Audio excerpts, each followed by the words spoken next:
सरकार इतनी पावरफुल होती है, आप कुछ भी कर लीजिए, सिफारिश ट्रांसफर करने का आदेश हाईकोर्ट जारी करेगा, लेकिन इसे इंप्लीमेंट करेगी सरकार। जस्टिस यशवंत का पक्ष भी पता चले, इसीलिए जस्टिस यशवंत का पक्ष रखने के लिए सुप्रीम कोर्ट ने एक रिपोर्ट जारी की है। सुप्रीम कोर्ट ने क्यों कहा कि जस्टिस वर्मा के घर से कुछ भी नहीं मिला, अफवाह फैलाई जा रही है, उनका ट्रांसफर भी हमने रूटीन ट्रांसफर, उनका ट्रांसफर का इससे कोई लेना देना नहीं। इस देश की जनता को बुलडोजर न्याय बहुत पसंद आता है कि माफियाओं को तुरंत बुलडोजर न्याय मिले। बुलडोजर न्याय इसलिए पसंद आता है कि इस देश की आम जनता का जुडिशरी पर विश्वास घट रहा है। नमस्कार, कैसे हैं आप? देश भर में इस बात को लेकर आम जनता के अंदर खलबली मची हुई है कि भारत के एक हाईकोर्ट के जज के घर में करोड़ों रुपए के नोट्स मिले, जिसमें आग लगा दी गई। इतना गंभीर मामला और देश के विपक्ष की चुप्पी है। इतना गंभीर मामला और सुप्रीम कोर्ट के बड़े बड़े बड़बोले लॉयर्स जो हर मामले में सिंह घुसेड़ते हैं, उनकी चुप्पी है। आपने इस पर कपिल सिब्बल का बयान सुना क्या? आपने इस पर अभिषेक मनु सिंघवी का बयान सुना क्या? आपने इस पर बड़बोले प्रशांत भूषण को सुना क्या? कभी ना नहाने वाला, हर मामले में कूदने वाला आंदोलन जीवी योगेंद्र यादव को सुना क्या? ये नाम मैं इसलिए गिना रहा हूं, ये सब हर मामले में फुदकते हैं। इस मामले पर चुप्पी या किस चीज का इंतजार किया जा रहा है? एक जज के घर के अंदर करोड़ों करोड़ रुपए जलाए जाते हैं। फायर ब्रिगेड को फोन करके सबूत मिटाने की कोशिश होती है कि आग लग गई, आग लगी यदि जज के यहां तो फायर ब्रिगेड को तो बुलाना ही पड़ेगा। फायर ब्रिगेड आया और सबूत को नष्ट कर दिया गया। सुप्रीम कोर्ट ने इस खबर को दबाया, लंबे समय तक इस खबर को दबाया गया, लेकिन जब मामला दिल्ली पुलिस तक पहुंची तो कुछ ना कुछ तो आग से निकलते धुएं का पता करना था। दिल्ली पुलिस जब तक इस पूरे मामले में आग बुझाती, मिलॉर्ड के घर से सबूत को नष्ट कर दिया गया, लेकिन कुछ सबूत कूड़ेदान में चीख करके बोलने लगे। आनन फानन में यह खबर लीक हो गई कि जज यशवंत वर्मा के घर आग लगी तो उसमें करोड़ों रुपए मिले। सुप्रीम कोर्ट ने पल्ला झाड़ लिया और यह कह दिया कि यह सब अफवाह है। अफवाह बोल करके सबूत मिटाने का कोशिश, जिस केस में सुप्रीम कोर्ट सबूत मिटाने की कोशिश में 7 साल तक की सजा देता है, वही सबूत मिटाने की कोशिश मिलॉर्डों के द्वारा की जाने लगी। सुप्रीम कोर्ट ने खुद एडवाइजरी जारी करके यह कह दिया कि सबूत की अफवाह फैलाई जा रही है। सुप्रीम कोर्ट ने यह भी कह दिया कि जज यशवंत का ट्रांसफर जो किया जा रहा है, वो ट्रांसफर यशवंत का इसलिए नहीं किया जा रहा क्योंकि वहां से कैश मिला, ये रूटीन ट्रांसफर है। अब सोचिए, वही सुप्रीम कोर्ट अपनी जलालत करा रहा है यह कह करके कि 2 दिन की मीटिंग हुई है। अब सुप्रीम कोर्ट के रिपोर्टर्स हमारे साथी अरविंद ने इसे ट्वीट करके कहा है कि सुप्रीम कोर्ट कॉलेजियम ने दिल्ली हाई कोर्ट के जस्टिस यशवंत और इलाहाबाद हाई कोर्ट को ट्रांसफर करने पर सिफारिश पर केंद्र सरकार को भेजी है नोटिस, सरकार को भेजी है कि इसको हम ट्रांसफर करना चाहते हैं। 20 और 24 तारीख को हुई मीटिंग में जस्टिस यशवंत सिन्हा को इलाहाबाद हाई कोर्ट ट्रांसफर कर दिया गया। अब जरा देखिए, चूंकि इन सब कुछ समझ में नहीं आता, चूंकि सरकार इतनी पावरफुल होती है, आप कुछ भी कर लीजिए, सिफारिश ट्रांसफर करने का आदेश हाईकोर्ट जारी करेगा, लेकिन इसे इंप्लीमेंट करेगी सरकार। तो भारत सरकार के गृह मंत्रालय से कहा गया कि जस्टिस यशवंत का ट्रांसफर इलाहाबाद कर दिया जाए। अब चूंकि दिल्ली हाईकोर्ट में वो नंबर 2 है, पेज को जरा समझिए, ये तो कह दिया कि सर जस्टिस यशवंत से कामकाज वापस ले लिया गया, लेकिन वो कॉलेजियम का हिस्सा है। रूल के मुताबिक वो कॉलेजियम का हिस्सा। अब समझिए इलाहाबाद हाईकोर्ट ही क्यों ट्रांसफर किया गया, क्योंकि जस्टिस यशवंत इतना सीनियर है कि वो किसी भी हाईकोर्ट जाएंगे तो वो सीनियर मोस्ट ही रहेंगे, वो कॉलेजियम का हिस्सा रहेंगे। इलाहाबाद हाईकोर्ट चूंकि देश का सबसे बड़ा हाईकोर्ट है, तो उस हाईकोर्ट में यदि वो जाएंगे तो वो नंबर 9 पर रहेंगे, वो कॉलेजियम का हिस्सा नहीं रहेंगे। ऐसे में जज चयन करने का अधिकार उनके पास नहीं रहेगा। इसीलिए सुप्रीम कोर्ट इस पूरे मामले पर पर्दा डालने के लिए जज यशवंत वर्मा को इलाहाबाद हाईकोर्ट भेजना चाहते हैं। अब इलाहाबाद हाईकोर्ट का कहना है कि भैया ये डस्टबिन क्यों बना रहे हो तुम मुझे। दरअसल इलाहाबाद हाईकोर्ट इसलिए भेजा जा रहा है ताकि वो कॉलेजियम का हिस्सा नहीं रहे। 1 to 5 में नहीं आएगा, कॉलेजियम में नहीं रहेगा तो जज नहीं चुनेगा और उसे साइड लाइन बैठाया जाएगा, उसे कोई काम नहीं लिया जाएगा। इसीलिए इंडियन जुडिशियरी इस पर पर्दा डालने का काम कर रही है। अब कमाल की बात है, इसी न्यायपालिका ने लगातार क्या कहा, इसी न्यायपालिका ने कहा कि ये हमने इसका जो ट्रांसफर किया गया है इससे इसका कोई लेना देना नहीं। देखिए सुप्रीम कोर्ट कैसे खुद फंस रहा है। यदि सुप्रीम कोर्ट आम जन होता तो सुप्रीम कोर्ट पर केस होता और सजा होती। मैं बहुत गंभीर बात कर रहा हूं। जस्टिस यशवंत से संबंधित घटना को लेकर गलत सूचना और अफवाह फैलाई जा रही है, यह सुप्रीम कोर्ट कह रहा साहब। 2 दिन पहले जिस सुप्रीम कोर्ट ने कहा है कि जस्टिस यशवंत से संबंधित घटना को लेकर गलत सूचना और अफवाहें फैलाई जा रही है, सुप्रीम कोर्ट एडवाइजरी जारी किया, प्रेस नोट जारी किया और कहा कि अफवाह फैलाई जा रही है जस्टिस वर्मा के बारे में, ऐसा कुछ भी नहीं है, उनके घर से कुछ नहीं मिला है और ये सब फर्जी खबर है। वही सुप्रीम कोर्ट कह रहा 22 तारीख को और 24 तारीख के हम रूटीन हमने वो किया और उसमें पाया गया कि जस्टिस वर्मा को हमने ट्रांसफर कर दिया। अब जस्टिस वर्मा को ट्रांसफर क्यों किया, जैसे मैंने आपको बताया इलाहाबाद हाईकोर्ट क्योंकि सबसे बड़ा हाईकोर्ट है, वहां ये आदमी सीनियर मोस्ट नहीं रहेगा, कॉलेजियम का हिस्सा नहीं रहेगा, साइड में रहेगा। अब यदि इस जस्टिस यशवंत पर इतने गंभीर आरोप हैं तो भाई साहब इसके रहने का क्या मतलब है। दरअसल जस्टिस यशवंत का भी पक्ष जाना जाना चाहिए, तो जस्टिस यशवंत का भी पक्ष सामने आया है और इसी सुप्रीम कोर्ट ने जस्टिस यशवंत का पक्ष भी मीडिया के सामने डाल दिया है। जस्टिस यशवंत का कहना है कि उन्होंने कुछ भी ऐसा नहीं किया है। अब जरा सोचिएगा इस चीज को। जस्टिस यशवंत के पक्ष में एडवाइजरी जारी किया गया है और जस्टिस यशवंत कह रहे हैं कि उन्हें फंसाया जा रहा है, उन्होंने कुछ भी ऐसा नहीं कहा है। अब यह बात भी जस्टिस यशवंत ही बता रहे हैं। जस्टिस यशवंत कह रहे हैं कि उन्हें फंसाया जा रहा है, लेकिन इस बीच में भारत के उपराष्ट्रपति महामहिम उपराष्ट्रपति ने राज्यसभा की बैठक बुला ली है। अब इस पूरी चीजों को जरा समझने की कोशिश कीजिएगा। जस्टिस यशवंत का पक्ष भी पता चले, इसीलिए जस्टिस यशवंत का पक्ष रखने के लिए सुप्रीम कोर्ट ने एक रिपोर्ट जारी की है और सुप्रीम कोर्ट की रिपोर्ट क्या है, साजिश, सबूत और बाहर का कैमरा कैश मामले में जस्टिस यशवंत की 5 दलीलें।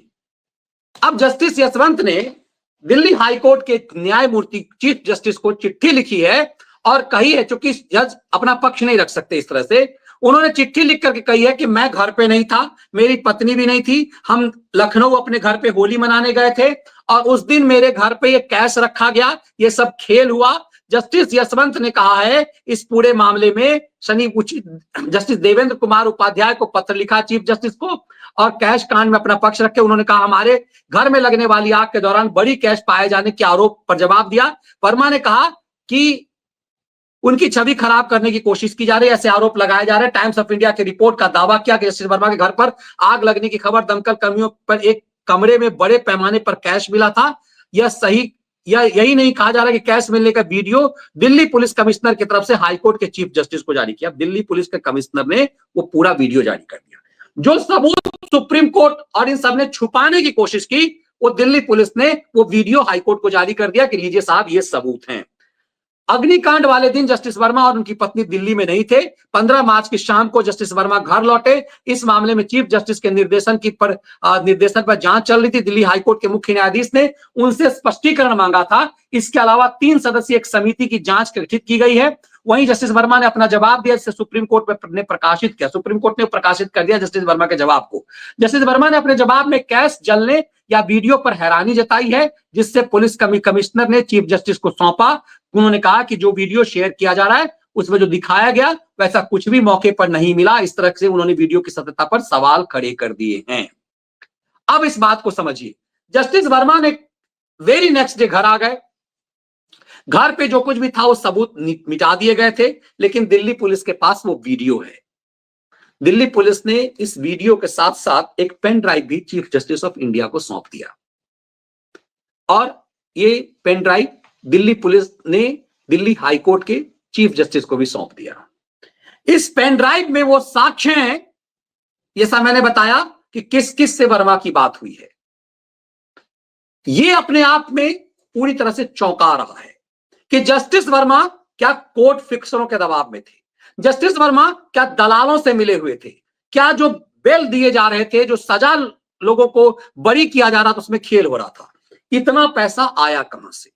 जस्टिस वर्मा की दलील में भी कहीं ना कहीं ताकत तो है। जस्टिस वर्मा, अब सवाल यह उत्पन्न होता है कि कोई आदमी अपने घर पे नहीं है, उस समय उसके घर पे कैश मिल रहा है, और वो कैश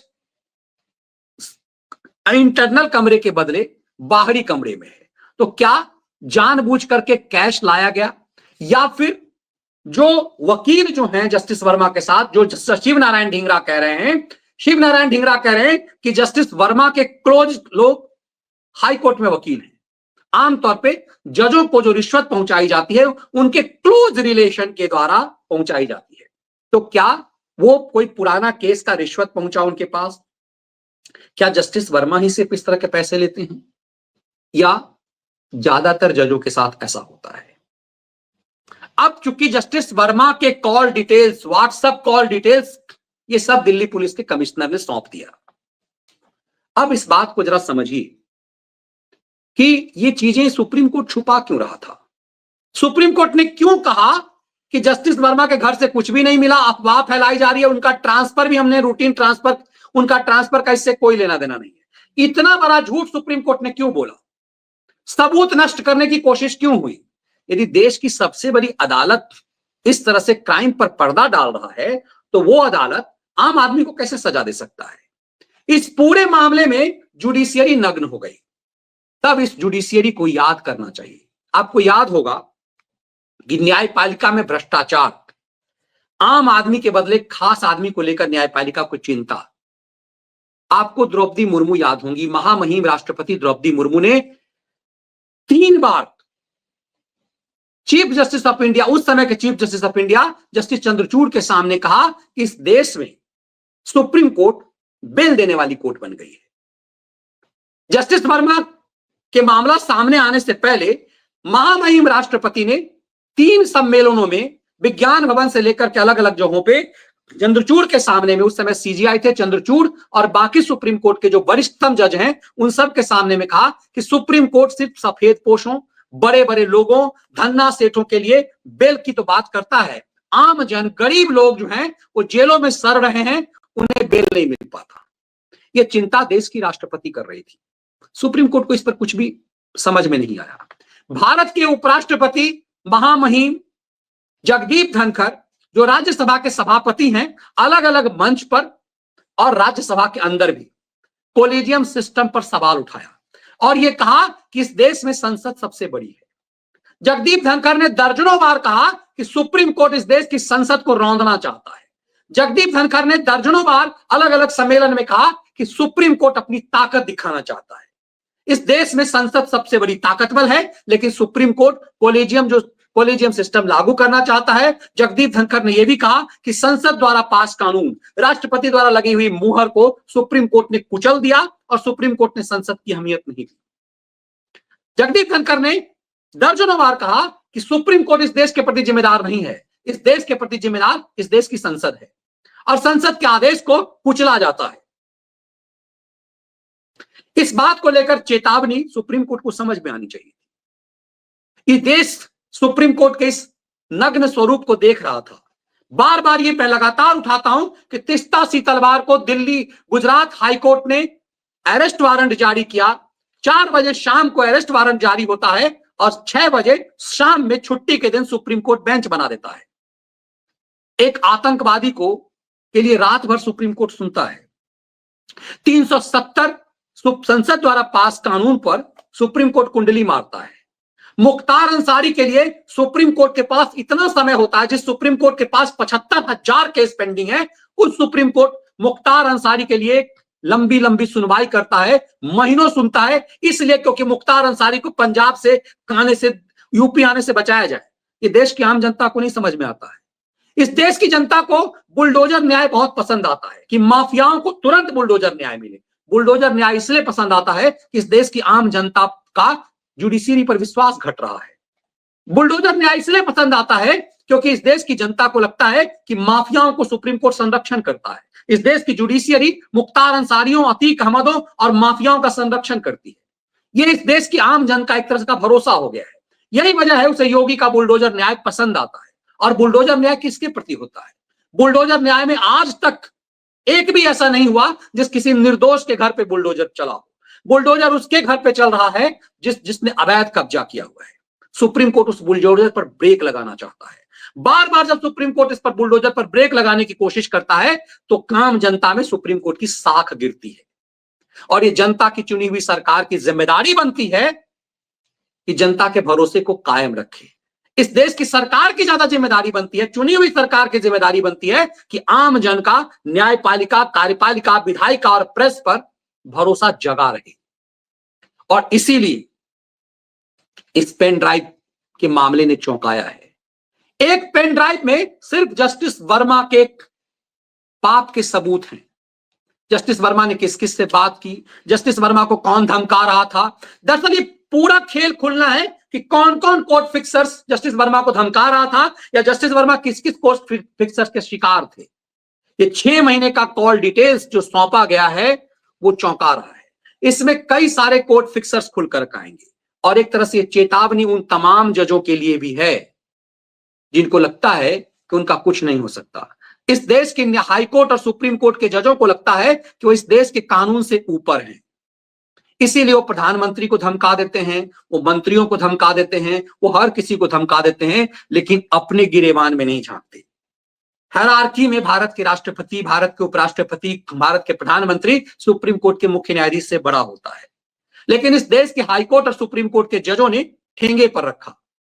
मैंने जैसा बताया कि एक बार जब कोलगेट मामले की सुनवाई चल रही थी, केंद्र में कांग्रेस की सरकार थी, मनमोहन सिंह प्रधानमंत्री थे, सुप्रीम कोर्ट के एक जज ने यह टिप्पणी कर दी कि आप अपने प्रधानमंत्री से कहिए कि अपने मंत्रियों पर कंट्रोल रखे, क्योंकि एक मंत्री ने सुप्रीम कोर्ट पर टिप्पणी कर दी थी।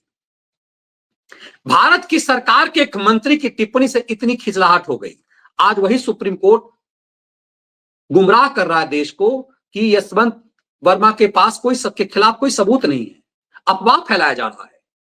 कि सुप्रीम कोर्ट ने एडवाइजरी जारी करके कैसे कह दिया कि अफवाह फैलाया जा रहा है? अफवाह नहीं, वो सच था। यदि सोचिए सोशल मीडिया पर वो सबूत नहीं आते, यदि दिल्ली पुलिस ने वो वीडियो नहीं जारी किया होता, दिल्ली पुलिस ने उस वीडियो को छुपा लिया होता तो ये केस दब जाता। दिल्ली पुलिस ने वो वीडियो जारी करके, दिल्ली पुलिस ने एक पेन ड्राइव जारी करके इस देश की जुडिशियरी को समझा दिया है कि सरकार बड़ी ताकतवर होती है और जिसके खुद के घर शीशे के होते हैं वो दूसरों पर पत्थर नहीं मारते। और इसीलिए भारत के महामहिम उपराष्ट्रपति और राज्यसभा के सभापति डॉक्टर जगदीप धनखड़ फिर से जग गए हैं। जब जगदीप धनखड़ ने अहम बैठक बुला ली है संसद की, अब बहुत गंभीरता को समझिएगा।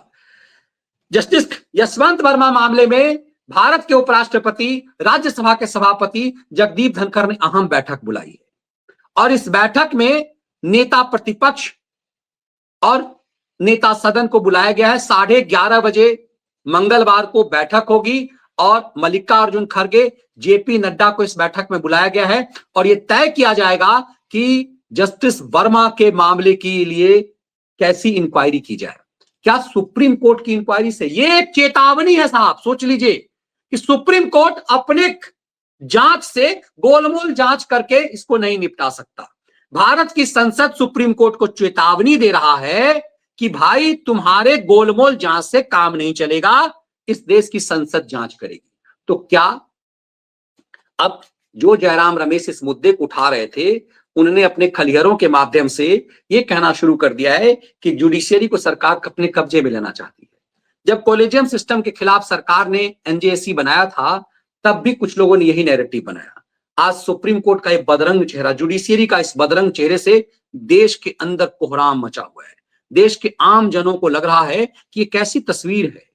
हाईकोर्ट के जज के पास आज की तारीख में इतने कैश मिल रहे हैं, ये करोड़ 15 करोड़ से ज्यादा के कैश की अंदाजा लगाया जा रहा है। जस्टिस वर्मा कह रहे हैं कि वो तो हर चीज डिजिटल पेमेंट करते हैं, वो कैश रखते ही नहीं है। तो सवाल ये कि ये कैश आया कहां से? 500-500 रुपए की गड्डियां ये कहां से आई हैं? मोदी सरकार ने भ्रष्टाचार पर कंट्रोल करने के लिए 2000 और 1000 के नोट को खत्म किया। अब 500 से बड़ी नोट नहीं है, फिर भी बेईमानों की टोली मान नहीं रहा है। यदि जस्टिस वर्मा ईमानदार हैं, उनको फंसाया जा रहा है, तो ये जस्टिस वर्मा की भी जिम्मेदारी है कि वो सच सामने लाएं, वो कोर्ट फिक्सरों के नाम बताएं, वो बताएं कि ये पैसा किसका था। यदि उनके घर में पैसा था तो ये उनकी जिम्मेदारी है कि वो बताएं कि पैसा उन्हें कौन ठूस रहा था, कौन उन्हें बलपूर्वक पैसा दे रहा था, या फिर कौन उन्हें फंसाने की कोशिश कर रहा था। बिना आग के धुआं नहीं उठता वर्मा जी। इसीलिए इस बात से आपकी ईमानदारी पर तो मतलब वो आंख मूंद कर कोई मान नहीं सकता।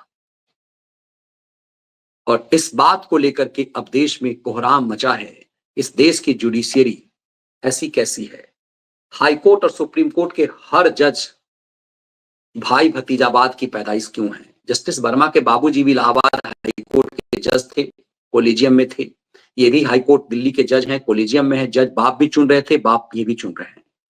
हर जज हाईकोर्ट और सुप्रीम कोर्ट का लगभग 70-80% जज ऐसा ही क्यों होता है? जिसका बाप जज है वही जज होगा, तो भ्रष्टाचार होगा ही। इसीलिए अब सरकार ने एक तरह से तैयारी कर ली है कि इन सब पर नकेल कसा जाएगा। तब आपको समझ में आएगा कि दिल्ली पुलिस ने एक पेन ड्राइव देकर के चूल्हे हिला दी है इस देश के न्यायिक तंत्र की। इस देश के बेईमान होते न्यायिक तंत्र को एक पेन ड्राइव ने उसकी चूल्हे हिला दी है। इस पेन ड्राइव में एक जज की नहीं, दरअसल पूरी जुडिशियरी की कुंडली दिखाई दे रही है। और इसीलिए कोहराम मचा हुआ है। ये कोहराम इसीलिए मचा हुआ है कि जो लोग दूसरे को हड़काते हैं, जो लोग इंसाफ के मसीहा बनते हैं, उन्हें भी, उनके ऊपर भी इस बात का भरोसा होना चाहिए कि सही मायने वो इंसाफ करने वाले हैं। बेईमानों की टोली से इंसाफ की उम्मीद नहीं की जा सकती। एक पेन ड्राइव में कितनों की कुंडली है, ये उन सबको दिखाई दे रहा होगा। एक कहावत है कि चोर के दाढ़ी में तिनका, तो ये पेन ड्राइव हर चोर को उसकी दाढ़ी में तिनका दिखा रहा होगा, हर चोर की चूलें हिला रहा होगा। तो सही मायने में बड़ी चालाकी से एक बड़ा दांव चला गया है। उम्मीद की जानी चाहिए कि यहां से एक टर्निंग पॉइंट होगा और भारतीय इंडियन जुडिशियरी आम जन पर फिर से भरोसा कायम कर पाएगी। ये वीडियो विश्लेषण यदि आपको पसंद आए, इसके कंटेंट, तो वीडियो को लाइक और शेयर जरूर कीजिए। जय हिंद, वंदे मातरम।